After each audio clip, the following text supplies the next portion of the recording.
But here's another problem that happened at this meeting. I want to back up just a minute. Yeah. When the Green Step program got to the council's agenda, before anybody, and I knew I'd be the first person called on, before anybody even got to speak, 3 people announced that they were going to vote for it. Oh, yeah. Without listening to a damn thing anybody says that they, quote, represent, okay? No, it was they already had made up their minds that they were going to vote for us based on the 5 minutes of work that they had done. And that's another problem with cities. People are there to talk about something, but these arrogant people spout off, and we get 3 minutes to talk, City of Crystal. The least you can do is shut your mouths, give your mouths a rest, let us speak for 3 minutes, then you can talk as long as you want. You know what? I don't get a vote. I mean, you accuse me of hijacking the process. How the hell can I hijack a process? And if Renee's mad at somebody, she should be mad at the 4 people.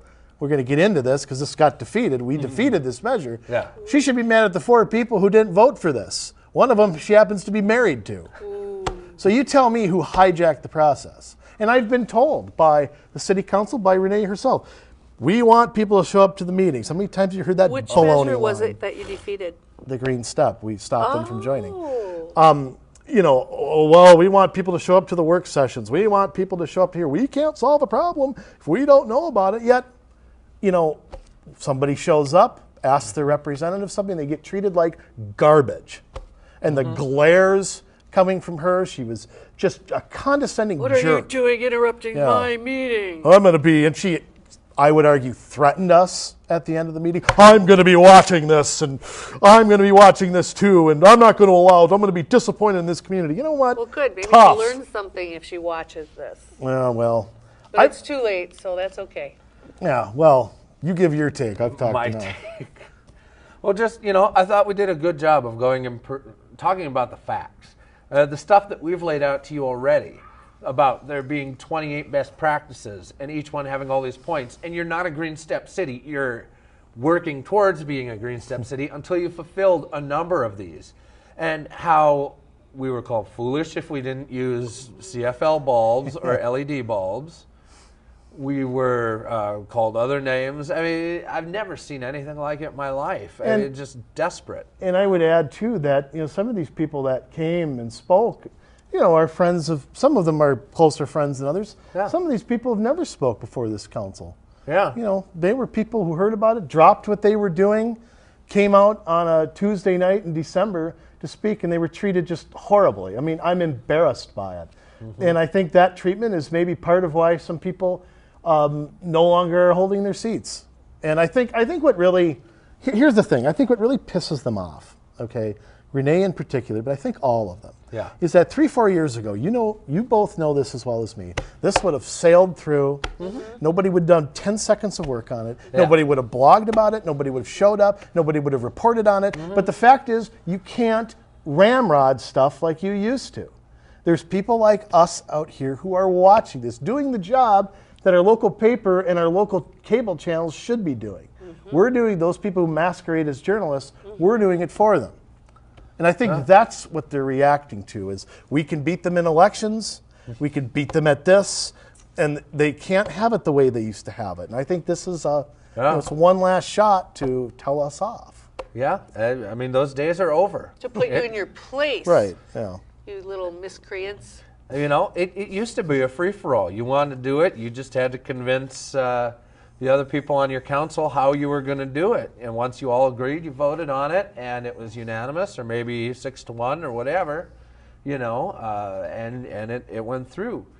But those days are over, and it doesn't matter. I mean, we're here, Crystal, Brooklyn Center, Brooklyn Park, Robbinsdale, New Hope, Plymouth. We're watching what you're doing. We're trying. We're trying. We need more, but. And now to undo the stupid one-lane street striping, time to go back to 2 lanes and the way it was. It didn't need fixing. What was up with that? Oh yeah, bike trails, I guess, but Well, I don't see anybody out there riding their bikes. But that doesn't matter. They were 2 lanes, and that's just the way it still should be. Well, the way they have it now, traffic gets backed up more than I ever saw before. Yeah. well, I never saw any the whole problem thing before. is it's not about solving it's a solution in search of a problem. Right. It's not about providing walking and biking. These leaders of these cities know that's baloney. jobs. They what it is to try to make us Do it. get out of our car and walk and bike. And it's the same thing. Go back to the green step. It's the same thing about parks and trails. But I never see any information on we've got 24 parks in Crystal in a city that's 6 square miles. How many of those parks are really not used very much? How many trails? How many people are on the trails we've already got? Do you ever see information presented by this council or the county or anybody else saying, look, the amount is growing and this is why we're doing it because more and more people are using it? Or is it, well, it's part of the plan and you should have showed up to a meeting in 2003? And I mean, is that what you get as an answer? That's what you always get as an answer. You make a good point about the parks. There's a park on 32nd and about Nevada. Do you know what park that is? It's a huge park. It's Bassett beautiful. Creek, probably? I've never seen anybody there playing or anything like that. But yet every single morning there are a couple of city and county trucks Is that there in Crystal? working. Yeah.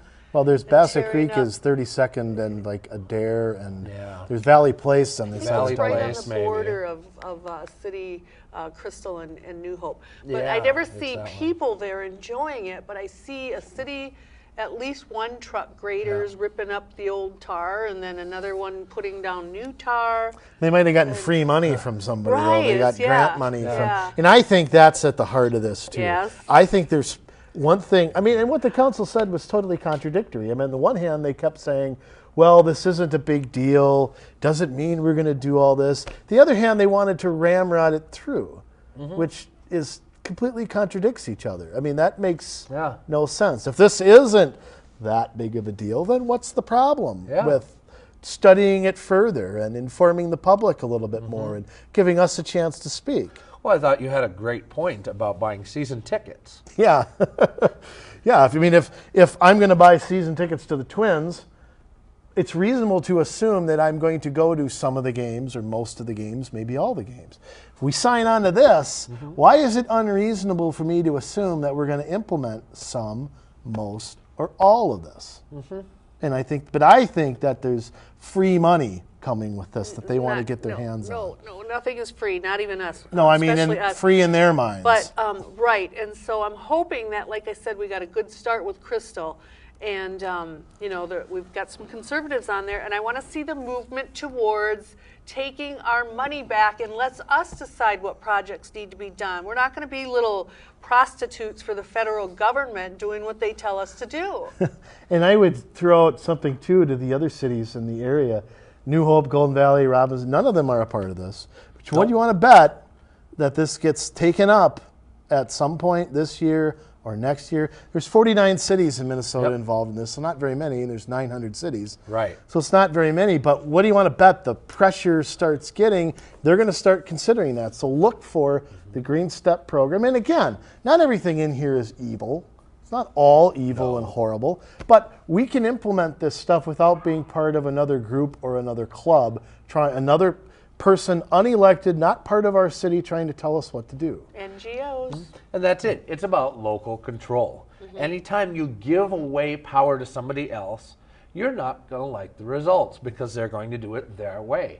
As a city, you elect people to take care of those things for you locally because they know the city, they understand the city.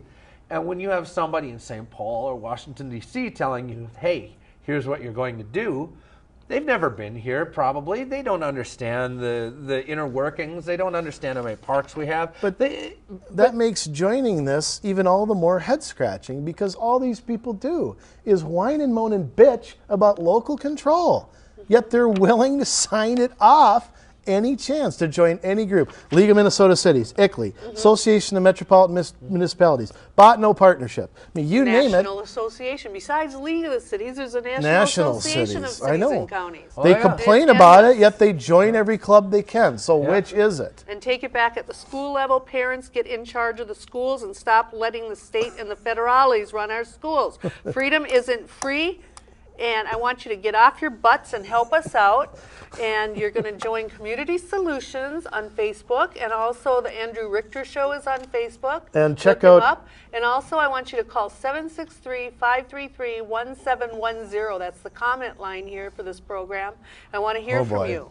And I want you to get down here and help us out. By the way, check out our blog, communitysolutionsmn.wordpress.com. Yes. Some great things on there, some tips, some great links, and some stuff going on here in the northwest suburbs that you ought to check out. Absolutely, and there'll only be more as time marches on. And Speaking of time marching on. Yeah, this has been show number 151 in the can. Come on down and help us out here. We need you. It's on the way to my museum and massage parlor.